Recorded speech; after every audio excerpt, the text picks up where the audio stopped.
ഇന്ന് രാവിലെ ഇരിങ്ങാലക്കുട ടൗൺ സഹകരണ ബാങ്കുമായി ബന്ധപ്പെട്ട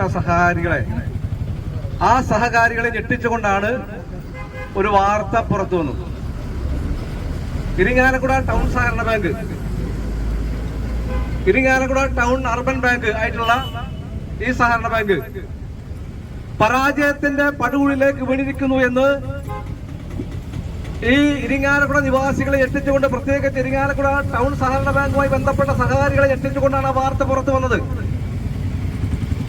നമുക്കറിയാം, കുറച്ച് ദിവസങ്ങളായി ഇരിങ്ങാലക്കുട ടൗൺ സഹകരണ ബാങ്കിനെ കുറിച്ച് പുറത്തു വരുന്ന വാർത്തകൾ സാധാരണഗതിയിൽ ജനങ്ങൾക്ക് ഹിതകരമാകുന്ന വാർത്തയല്ല. കാരണം എന്താണ്? നമ്മുടെ റിസർവ് ബാങ്ക് ഓഫ് ഇന്ത്യ അതിന്റെ കീഴിലാണ് ഇരിങ്ങാലക്കുട ടൗൺ ബാങ്ക്. ITU ബാങ്കാണ്. ഇരിങ്ങാലക്കുട ടൗൺ അർബൻ ബാങ്ക് അത് റിസർവ് ബാങ്കിന്റെ കീഴിൽ പ്രവർത്തിക്കുന്ന ബാങ്കാണ്. അപ്പൊ കാലാകാലങ്ങളായി ആ റിസർവ് ബാങ്കിന്റെ ഉദ്യോഗസ്ഥര് കൃത്യമായിട്ട് നിരീക്ഷിച്ചു വരുന്ന ബാങ്കുകളിൽ ഒന്നാണ് ഈ ഇരിങ്ങാലക്കുട ടൗൺ സഹകരണ ബാങ്ക്.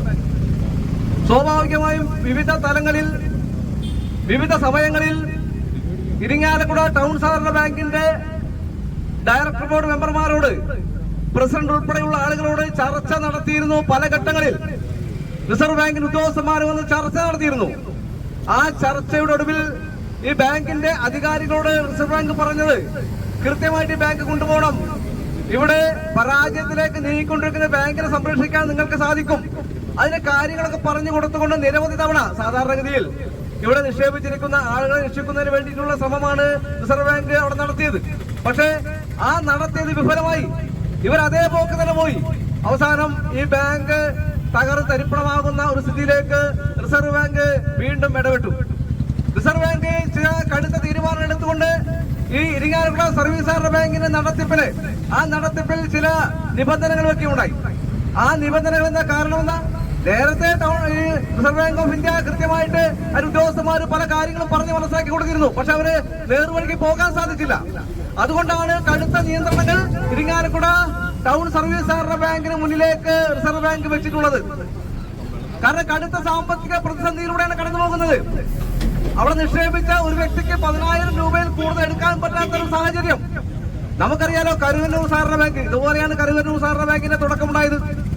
കരുവന്നൂർ സഹകരണ ബാങ്ക് ഇത്രയും വലിയ കൊള്ള, ഈ ഇന്ത്യ രാജ്യത്ത് ഏറ്റവും കൂടുതൽ കൊള്ളയടിച്ച ബാങ്ക് കരുവന്നൂർ സഹകരണ ബാങ്ക് ആണ് എന്ന് കഴിഞ്ഞ ഏതാനും വർഷങ്ങളായിട്ട്, ഏതാണ്ട് 1.5 കൊല്ലങ്ങളായിട്ട് അത് കൃത്യമായ സമരങ്ങളിലൂടെ ഭാരതീയ ജനതാ പാർട്ടി പുറത്തു കൊണ്ടുവരികയും അതിന് അന്വേഷണത്തിൽ കൃത്യമായിട്ട് അവിടെ ആ ബാങ്ക് പൊളിഞ്ഞ് പാളീസായിരിക്കുകയാണെന്നും, സ്വാഭാവികമായിട്ടും 10,000 രൂപ ആദ്യഘട്ടത്തിൽ ഇതുപോലെ 10,000 രൂപ കൊടുക്കാൻ പറഞ്ഞ 10,000 രൂപയും കിട്ടാത്ത അവസ്ഥയിൽ നിരവധി നിക്ഷേപകര് ആ കരുവന്നൂർ സഹകരണ ബാങ്കില് ആത്മഹത്യ ചെയ്യേണ്ട ഗതികേട് കരുവന്നൂർ സഹകരണ ബാങ്കില് ആ സഹകാരികൾക്കുണ്ടായിട്ടുണ്ട്.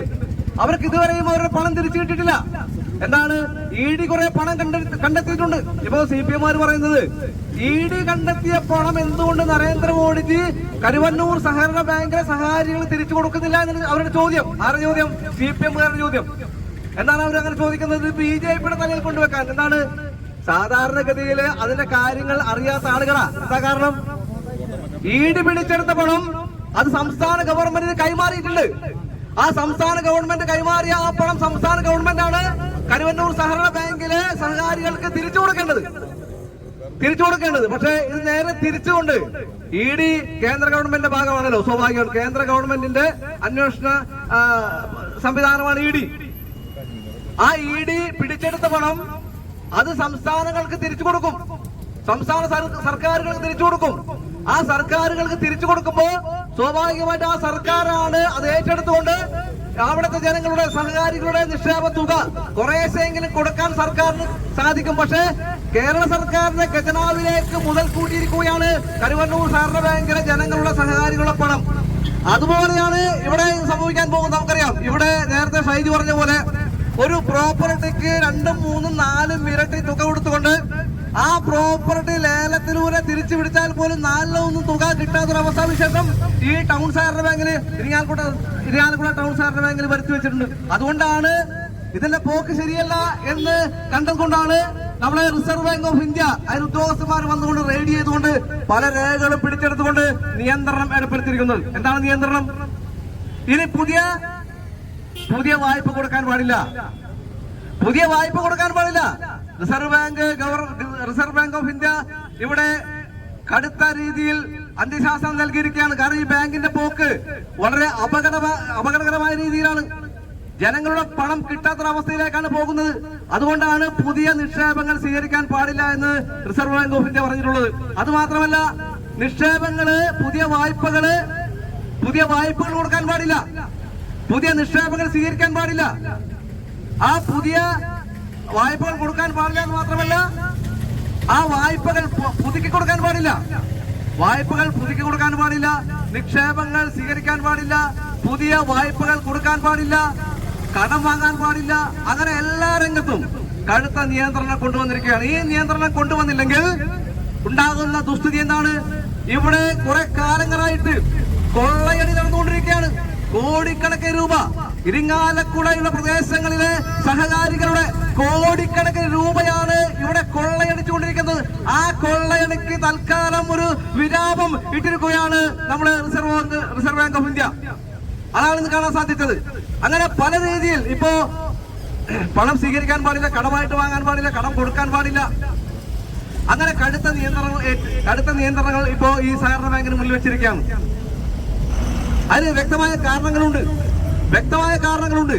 അതുകൊണ്ടാണ് കരുവന്നൂർ സഹകരണ ബാങ്ക് പോലെ ഒരു കടുത്ത സാമ്പത്തിക പ്രതിസന്ധിയിലേക്ക് പോകാതെ ആ ആളുകൾക്ക്, സഹകാരികൾക്ക് കൃത്യമായി പണം തിരിച്ചു കിട്ടണമെന്ന ഉദ്ദേശത്തോടു കൂടിയാണ് ഇവിടെ ആ കടുത്ത നിയന്ത്രണങ്ങൾ കൊണ്ടുവന്നിട്ടുള്ളത്.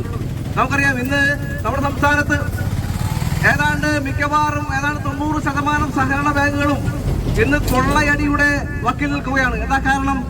ഇവരുടെ രാഷ്ട്രീയ പ്രസ്ഥാനങ്ങൾ, കോൺഗ്രസ് ആയാലും ശരി, കമ്മ്യൂണിസ്റ്റ് പാർട്ടി ആയാലും ശരി, CPI ആയാലും ശരി, CPM ആയാലും ശരി, അവരുടെയൊക്കെ നിയന്ത്രണത്തിലുള്ള സഹകരണ ബാങ്ക് അവിടെ ജോലിക്ക് വെക്കുന്ന അവരുടെ ആളുകളെയാണ്.